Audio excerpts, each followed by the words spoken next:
माझं नाव ॲडव्होकेट हरीश हरिदास नायर। मी आज सदर प्रकरणामध्ये जी पीडित आहे, जी मूळ फिर्यादी आहे, हिच्यातर्फे मेहरबान कोर्टात रिमांड कामी हजर झालो।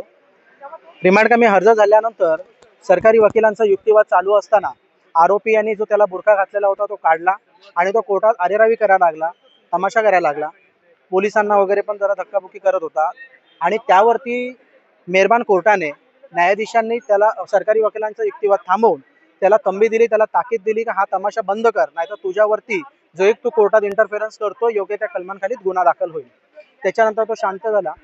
सदर प्रकरणामध्ये या आरोपी विरुद्ध उल्हासनगर पोलीस स्टेशनमध्ये आर्म्स ॲक्ट, महाराष्ट्र पोलीस कायदा, त्यानंतर कोळशेवाडी पोलीस स्टेशनमध्ये डकैती आणि रॉबरीचा गुन्हा दाखल आहे। त्या प्रकारे मानपाडा पोलीस स्टेशनमध्ये सुद्धा त्याच्यावरती मारामारी आणि गंभीर दुखापतीचे गंभीर गुन्हे दाखल आहेत। आणि आत्ताचा जो गुन्हा आहे विनयभंगाचा, हा चौथा गुन्हा त्याच्यावरती दाखल आहे। म्हणजे या आरोपीला प्रत्येक वेळी हा आरोपी गुन्हे करतो, याची गुन्हेगारी पार्श्वभूमी आहे, याला कायद्याची कसल्याही प्रकारची भीती राहिलेली नाही हे स्पष्टपणे दिसून येतं।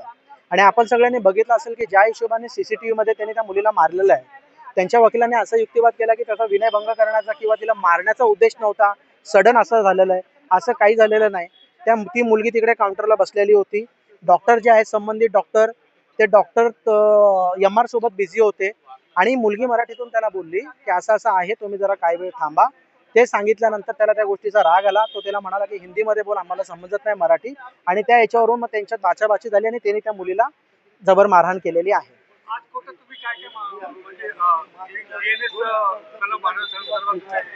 सदर आरोपीवरती आता सध्या जो FIR दाखल आहे, भारतीय न्याय संहिता 2023 चे कलम 74, 79, 115(2), 118(2) आणि 3(5) अन्वये या आरोपींवरती गुन्हा दाखल आहे। कारण या गुन्ह्यामध्ये सदर आरोपी आणि त्याचा भाऊ हे दोघेही तेवढ्याच सामील आहेत आणि त्या दोघांनी मिळून अपराध केलेला आहे।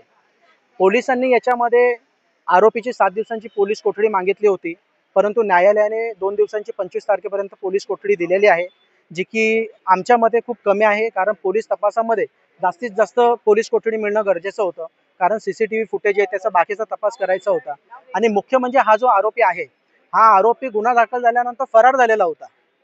मग अशा याच्यामध्ये त्याचा जास्तीत जास्त की त्याला कोणी सहारा दिला, तो कुठे होता, तो कुठे गायब होता आणि हा कुख्यात गुंड दिसतोय याच्या गुन्हेगारी पार्श्वभूमीवरून, म्हणून अशा आरोपीचा व्यवस्थित तपास करणे कामी जास्तीत जास्त PC देणं अत्यंत गरजेचं होतं। कोर्टामध्ये त्याच्यावर 354 जुना, 326, 504, 506 असे गुन्हे दाखल केले होते सेक्शन।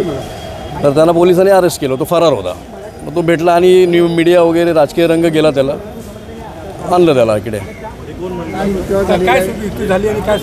युक्तिवाद असा होता, युक्तिवाद म्हणण्यापेक्षा आमची बाजू अशी होती की त्याच्यावर 354 ॲप्लिकेबल नाही, 326 नाही आहे। त्याच्या भावाची मुलगी होती लहान, तिला ॲडमिट करायला तो गेला होता। डॉक्टरांनी तिला बघितलं नाही, डॉक्टर नव्हते, काय मे बी असेल काय कारण हॉस्पिटलचं, ते उशीर होत होतं त्याच्या इलाजासाठी, म्हणून त्यांनी रागाच्या भारात त्याच्याकडनं ते कृत्य झाले। आता त्याच्यामध्ये हा राजकीय रंग झाला, मराठी अमराठी बिहारी असं झालं आणि ते वाढत गेलं। सर, या कोर्टासमोर आरोपीने गोंधळ घालायचा प्रयत्न केला। आरोपीने गोंधळ नाही घातला, तो त्याची बाजू मांडत होता। त्याचं म्हणणं असं होतं की मी केलं, मी CCTV मध्ये मी दिसतोय, सगळीकडे मी दिसतोय, गुन्हेगार मी आहे असं चित्र निर्माण झालं, पण माझ्या भावाला कशाला पकडलं हे तो सांगत होता। त्याचं इंटेन्शन एवढंच होतं की माझ्या भावाला काय करू नका, मी स्वतः हजर आहे, माझ्यावर जे आरोप आहे ते माझ्यावर आहे, भावाचा गुन्हाच नाही, संबंधच नाही याच्यामध्ये। न्यायाधीशांनी सांगितलं याला की तू जे बोलतोय सरकारी कामात अडथळा आणतोय, तुझ्यावर अजून एक गुन्हा दाखल होईल, त्याच्यामुळे तू काय बोलू नको, तू वकील नेमलेले आहेत, वकील तुझी बाजू मांडतील, ते सर्व सांगतील, न्यायालय सगळं ऐकेल, तुझी बाजू ऐकेल, त्यांचीही बाजू ऐकेल। मग तो शांत झाला। तो काय असं म्हणजे ॲग्रेसिव्ह वगैरे काय झाला नव्हता, फक्त त्याची बाजू मांडत होता। थँक्यू।